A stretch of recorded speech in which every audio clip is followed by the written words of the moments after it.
Olá, queridos alunos, queridas alunas, sejam todos muito bem-vindos à nossa aula de hoje.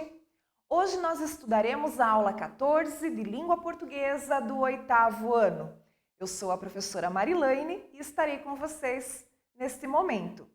Peço que antes de nós iniciarmos a nossa aula, você pegue o seu caderno de língua portuguesa, o seu lápis, a caneta e a borracha. E o assunto da aula de hoje será o estudo de um gênero textual chamado conto de terror, né? Quem será aí gosta de histórias de terror? Eu acho que nessa idade todos vocês gostam, né? Pela minha experiência, eu acho que todos vocês gostam de uma história de terror. Os objetivos propostos para essa aula de hoje são os seguintes: conhecer as principais características do gênero conto de terror e compreender a estrutura narrativa do gênero em questão. Muito bem, então vamos lá, né? Histórias de terror. Vamos começar aí com o arrepio inicial, né? Eu trouxe essa imagem já para que você vá sentindo muito medo. Todo mundo tem medo de alguma coisa, não é mesmo? Você sabia que o medo é uma reação natural do ser humano? Durante a nossa vida, nós enfrentamos medos por situações reais, como um acidente, um assalto, ou por situações imaginárias, como as assombrações, os monstros, né, e as bruxas que habitam o imaginário das histórias. E isso é muito normal, pois o medo é uma reação automática do nosso cérebro, que é disparado quando nós experimentamos um momento de estresse. Aí nós vamos sentir medo. As histórias de terror, elas são narrativas que mexem muito com os nossos medos, fazendo-nos sentir aquele friozinho na barriga, né? Ou até mesmo aquele medo de olhar para o lado. São histórias que falam sobre o desconhecido, sobre o sobrenatural, assuntos que a ciência não consegue explicar. Seus personagens são seres desconhecidos, como os fantasmas, os vampiros, os mortos-vivos e outros seres criados pela imaginação do homem. E você? Qual é o seu maior medo? Você já se perguntou qual é o seu maior medo? Você gosta de histórias de terror? Tenho certeza que sim. Existe alguma história da qual você se lembre, né, e que causa esse medo? Vai pensando já nessas perguntas aí. Os contos de terror, eles têm por objetivo despertar no leitor sensações de horror diante da morte, da loucura e do mal que se esconde na mente humana. Para atingir esse objetivo, alguns contos apresentam ao leitor elementos sobre os quais não se deixa dúvida. São sobrenaturais. Assim, as personagens elas são assombradas por fantasmas, por monstros e vão viver experiências extraordinárias. Com a finalidade de criar suspense em contos de terror, na narrativa podem ser apresentados alguns indícios que sugerem algum perigo iminente, né? Um perigo vai acontecer, ou a presença de algum tipo de mal que ronda as personagens. Para criar suspense, é preciso envolver o leitor na trama e adiar as revelações. A gente não pode revelar já no começo da história, porque senão o leitor não vai se prender. As revelações têm que ser adiadas para o final. Para isso, pode-se o quê? Detalhar a descrição da cena, né? Dar muitos detalhes, né? Reforçar aspectos e reações das personagens. Então, ir criando esse senso de mistério. Quanto à estrutura desse tipo de conto, não esqueça então que, por se tratar de um conto, nós estamos falando de uma narrativa. Em contos de terror também vão estar presentes os 5 elementos básicos da narrativa. Vamos relembrá-los então. Os personagens, o enredo, o narrador, o tempo e o espaço, né? Esses 5 elementos básicos você vai encontrar em toda a narrativa. Também os 4 momentos do enredo.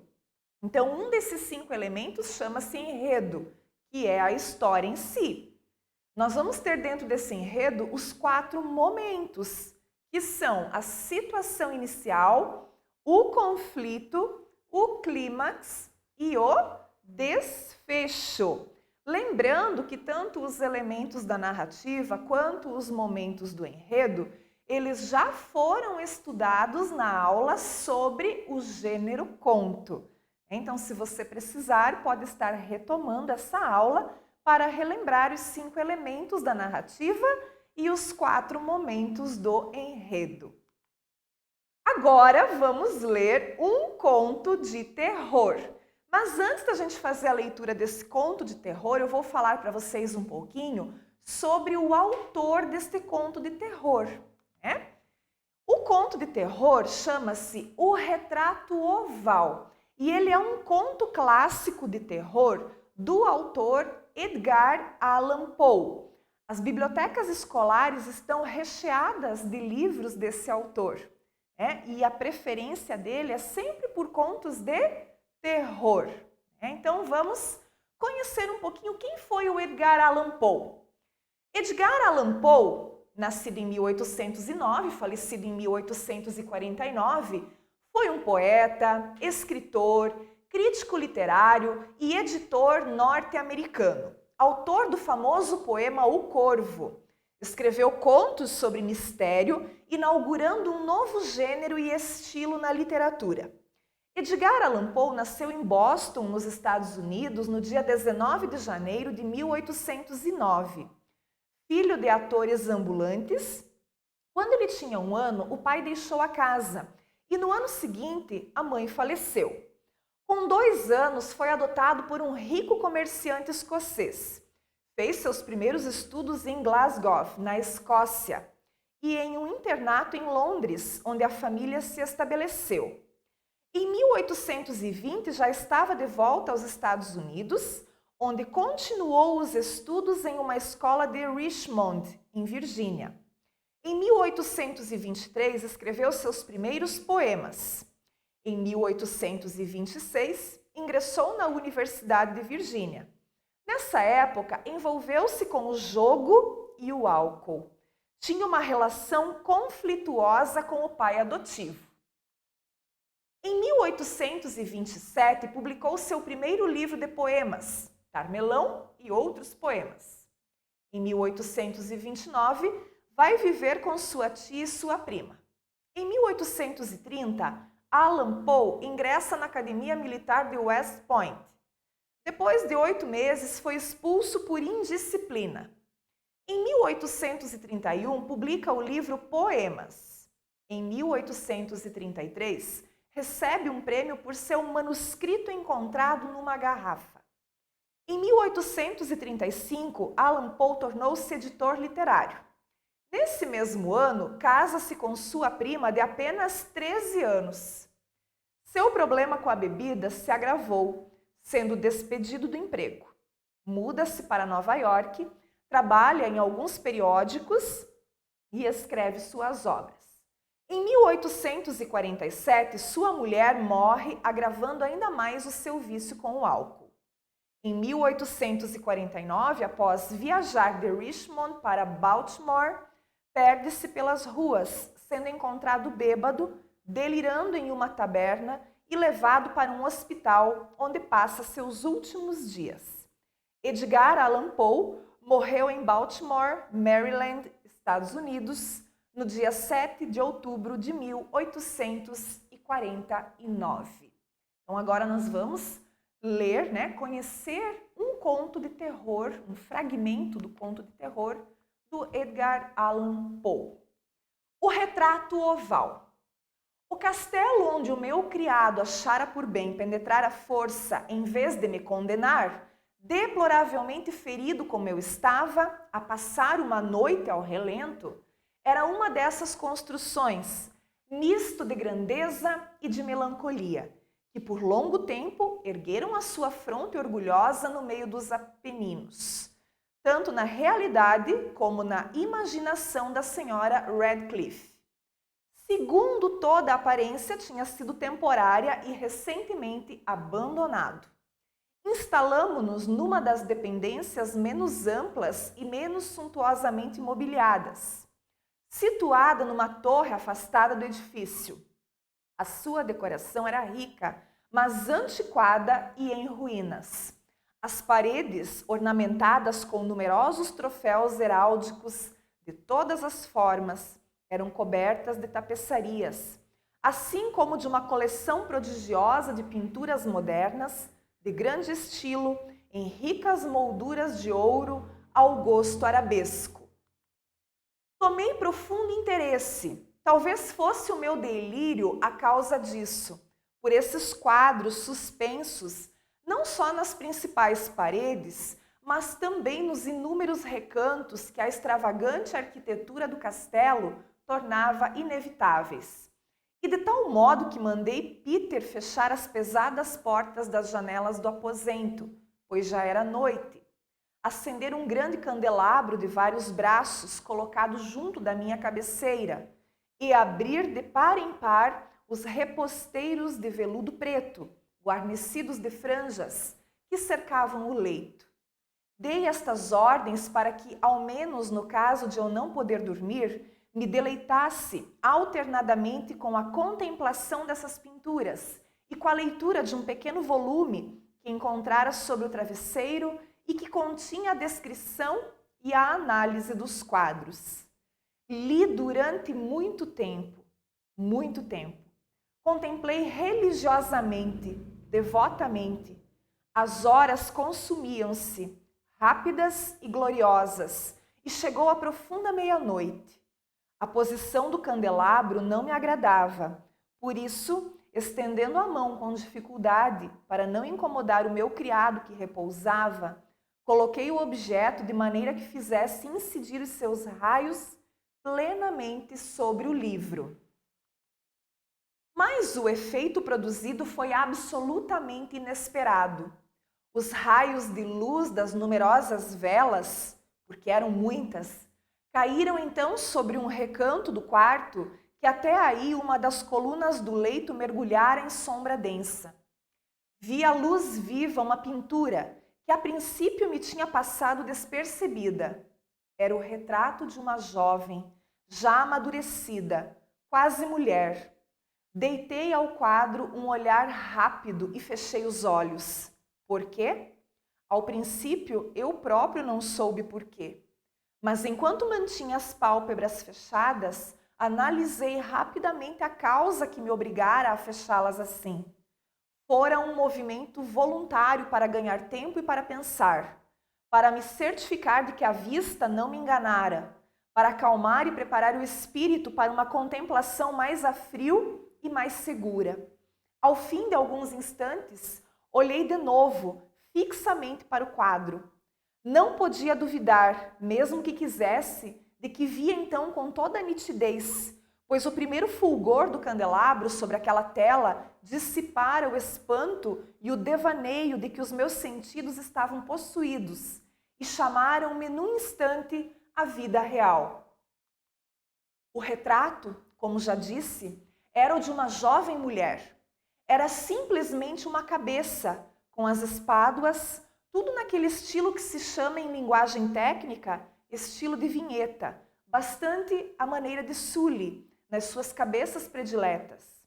Os braços, o seio e até a extremidade dos cabelos radiosos fundiam-se imperceptivelmente na sombra vaga, mas profunda, que dava contraste ao conjunto.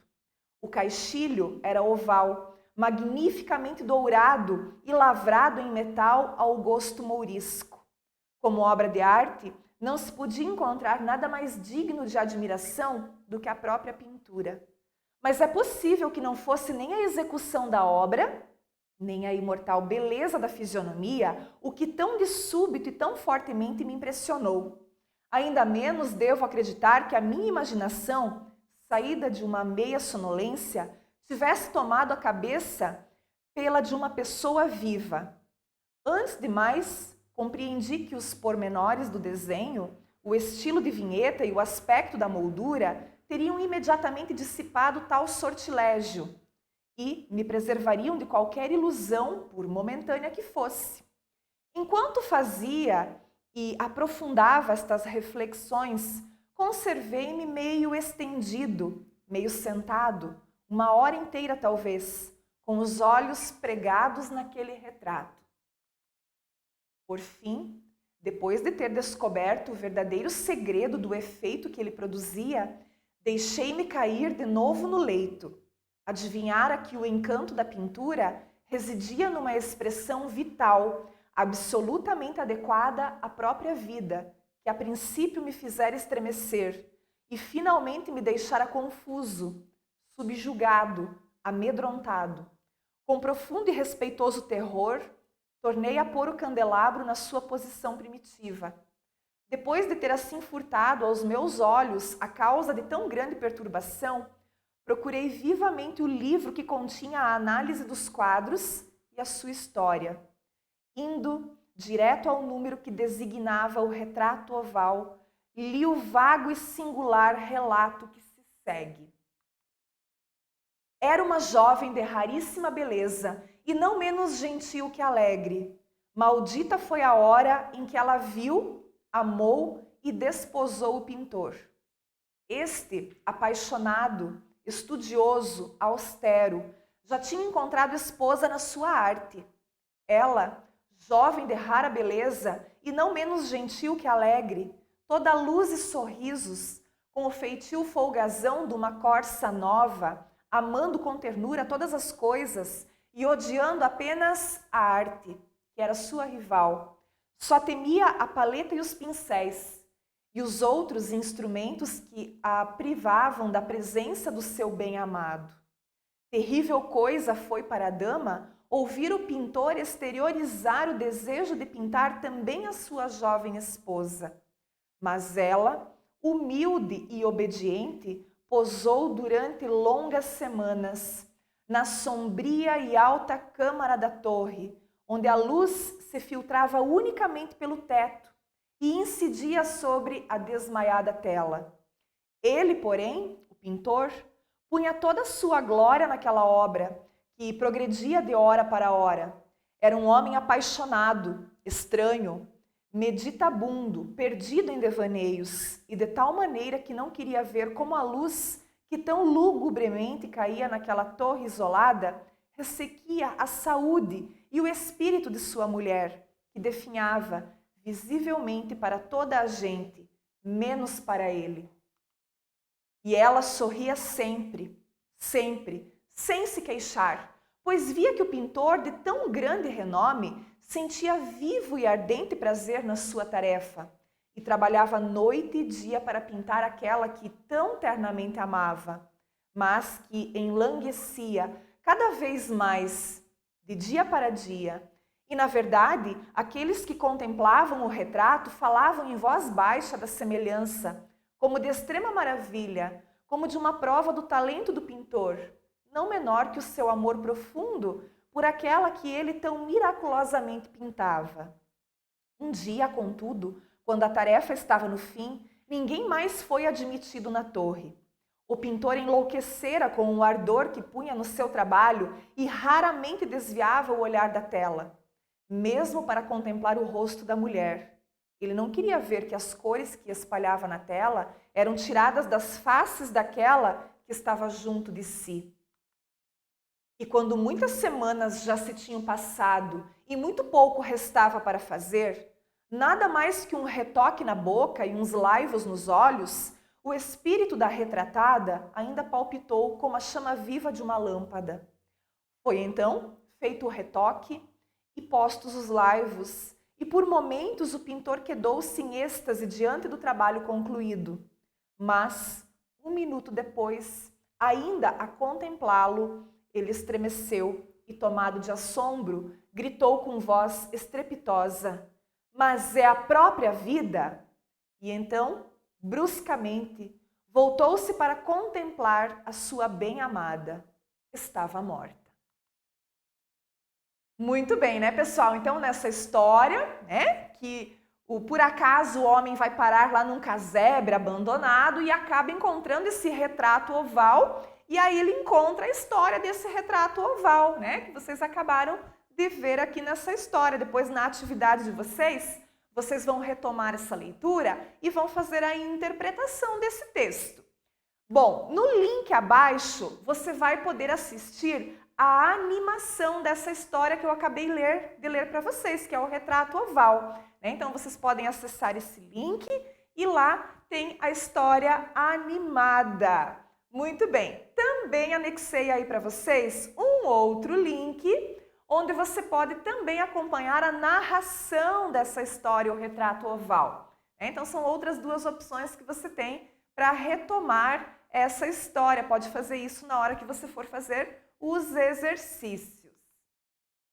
E ainda, seguem outros links com sugestões de leitura de outros contos de terror do Edgar Allan Poe, tá?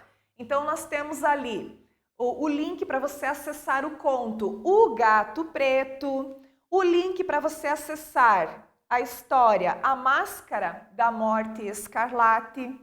Temos lá o link para você acessar o conto O Poço e o Pêndulo e o link, né, para você acessar outros contos, que aí você pode fazer a sua escolha. Ali eu coloquei 3 histórias do Edgar Allan Poe, que são histórias mais conhecidas e que geralmente os alunos gostam muito de ler, né? E se você tiver como ir até a biblioteca, vá lá e empreste, porque as nossas bibliotecas escolares estão, como eu falei para vocês, recheadas de livros deste autor norte-americano chamado Edgar Allan Poe. Lembre-se, pessoal, a leitura, ela é uma porta aberta para um mundo de descobertas sem fim. Então, quanto mais você ler, mais conhecimento de mundo você vai adquirir. Obrigada pela sua atenção na aula de hoje. Façam os exercícios, faça a interpretação desse conto que está lá disponível nas atividades. Nos vemos na próxima aula. Até mais!